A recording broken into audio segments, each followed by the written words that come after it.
Will, I know that water is a dear subject to your heart. Can you tell me why water conservation is so important to you? Beringer is in this for the long term.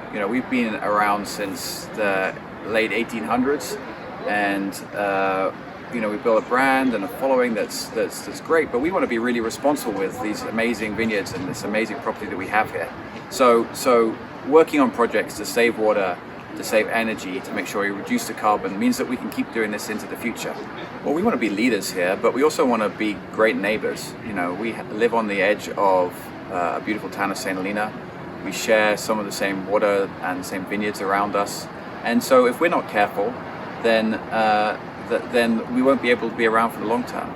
And so we're all in the same watershed together. We want to make sure that we're acting as good stewards of the amazing kind of assets and vineyards and wineries that we own. And why should we care about water conservation when it comes to winemaking? At Beringer, we've been involved with water conservation and water issues for a long time.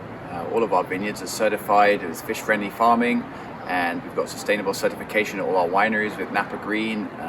So it's something we hold really dear, and all of our neighbors and our vineyards around us share that same water source with Beringer wineries. So we've got to be very careful about how we use that resource.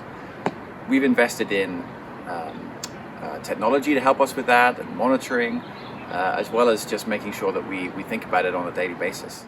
And what strategies have you adopted at Beringers to maximize water efficiency? We capture rainwater. We make sure that we use the water that hits our property rather than pumping it back up at the ground wherever we can. Water at wineries is mostly used for washing things, unsurprisingly, but another big use that people may even not know about is keeping things cool. So we evaporate water in order to help cool down our tanks and to help cool down our barrel rooms.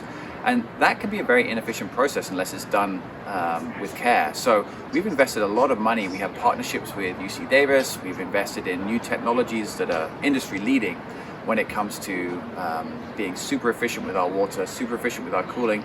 And it has the added benefit that it keeps our carbon footprint low. Cooling our wineries is one of the biggest carbon footprints that the winery has. And so if you can take care of both of those two things in one go, it's a double whammy.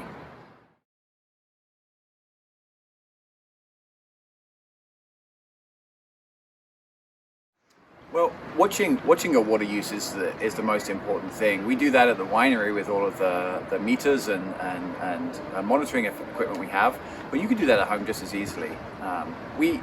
Simple things like when we fill up a tank of wine, we don't want to transfer it around too many times because you have to wash those up. That's the same principle as at home with not dirtying too many pans in the kitchen because you just have to wash them.